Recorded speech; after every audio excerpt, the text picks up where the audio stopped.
بسم الله الرحمن الرحيم الحمد لله رب العالمين والصلاة والسلام على نبينا محمد وعلى آله وصحبه أجمعين. On the 8th year of Hijrah, as we mentioned in the previous session about the Battle of Mu'tah, there were a number of expeditions sent all over Arabia, tens of them actually. And all of these were just to establish the security of Medina and to intimidate the tribes who may think of invading Medina or trying to steal some of its wealth, that it's not an easy target or prey for them to do this.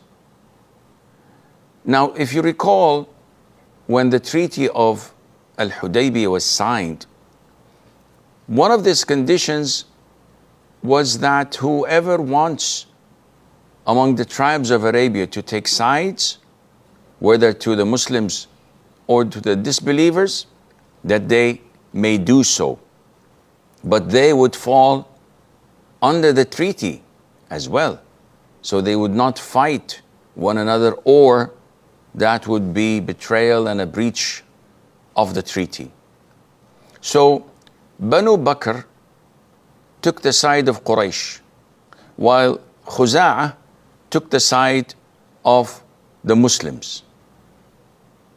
On the 8th of Al-Hijrah, they broke the treaty.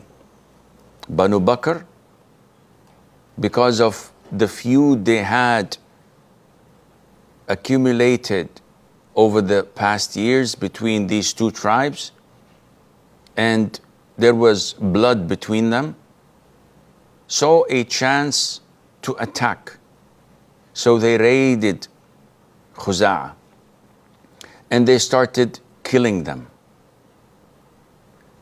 The sad part was that Quraysh was giving them reinforcement of money and weaponry,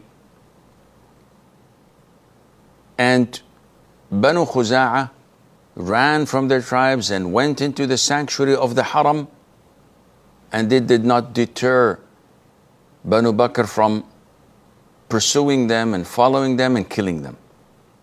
So immediately they sent Amr ibn Salim al-Khuza'i to the Prophet alayhi salatu wasalam, calling for help and showing him what Quraysh and their allies did to the allies of the Muslims. And the moment the Prophet alayhi salatu wasalam heard his plea, he said, "You were granted what you came to ask for." And the Prophet sallallahu alaihi wasallam told the Muslims to prepare and to deploy a huge army, for this is the day where we go and conquer Mecca, which was something that was out of this world. Nobody could even imagine it in their wildest dreams.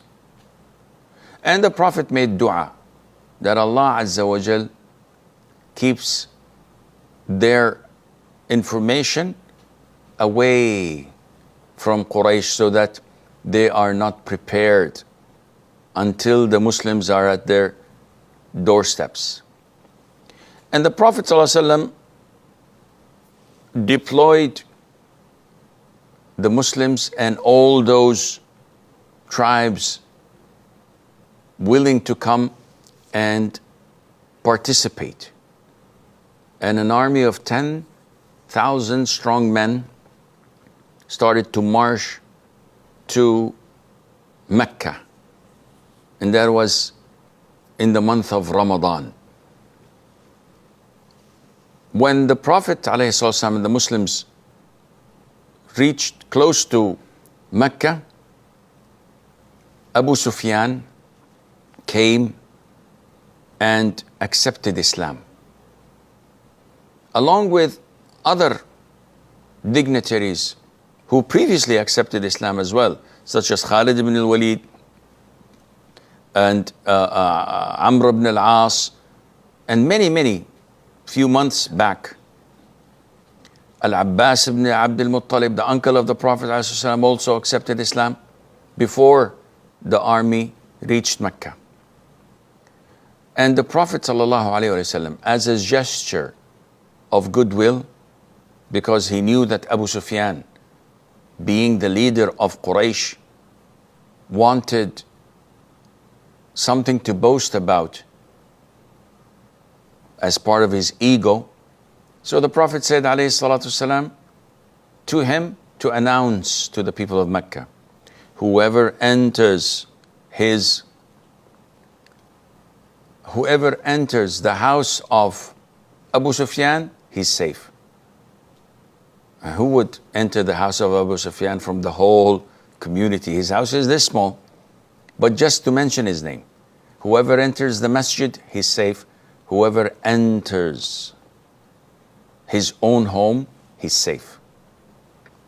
And the army went in while everyone from the inhabitants of Mecca locked their doors and would not put up a fight. A couple of years ago, they were filled with arrogance and pride, and they would persecute any Muslim they see. Now, they're in their homes, afraid and scared. And the Prophet ﷺ, with the Muslim army, entered Mecca Friday morning, the 20th of Ramadan. And the Prophet ﷺ went in reciting Allah's words from the Quran. Indeed, we have given you, O Muhammad, a clear conquest. Inna fatahna laka fathan mubina. And the people of Mecca surrendered. They raised the white flag, and the Muslims all over Mecca started to give takbir, shouting Allahu Akbar, Allahu Akbar. The Prophet ﷺ went with his companions to the Haram, to the sacred Kaaba, and ordered them to cleanse the Haram from all idols. This is a place of worship only dedicated to Allah. And this is what Islam is all about. No statues of the Prophet ﷺ, no statues of the companions, no statues of world leaders. We only worship Allah. So he ordered them to destroy and cleanse the Kaaba from the idols. And then, while doing this, he used to point to each one of these idols and say, truth has come and falsehood has departed. Indeed is falsehood by nature ever bound to depart. And this is from the Quran. After it was all destroyed and removed, he ordered the Abyssinian freed slave, the freed slave who was persecuted in the streets of Mecca. Today, this Abyssinian slave who used to be looked down at, the Prophet ordered him to climb the Kaaba, to stand on its roof and to call the adhan. And this was the first time the adhan was called publicly in Mecca. Afterwards, the Prophet ﷺ started to cleanse Arabia from all their false gods. So he ordered Khalid ibn Walid to destroy Al-Uzza. And he sent Amr ibn al-As to destroy the idol of Suwa', وَيَغُوث وَيَعُوقْ وَنَسْرَ, and he went there, and the guardians of such idols tried to defend it, tried to persuade him not to do this, and the other Muslims, and they kept on showing them that these idols do not have any benefit and cannot protect even its own self from any harm. And he destroyed it and demolished it totally. Also, Sa'd ibn Zayd, may Allah be pleased with him, was sent to destroy Manat, and he went there and he did so among other areas where they had these idols, and they were all demolished and destroyed, and the people recognized that these can't be gods. If they cannot protect their own selves, they can't definitely protect those who worship it, nor bring benefit to them. And this reinforced the aqeedah of Tawheed in the hearts of the people who has just accepted and embraced Islam. هذا والله أعلم ونسبة العلم إليه أسلم وصلى الله وسلم وبارك على نبينا محمد.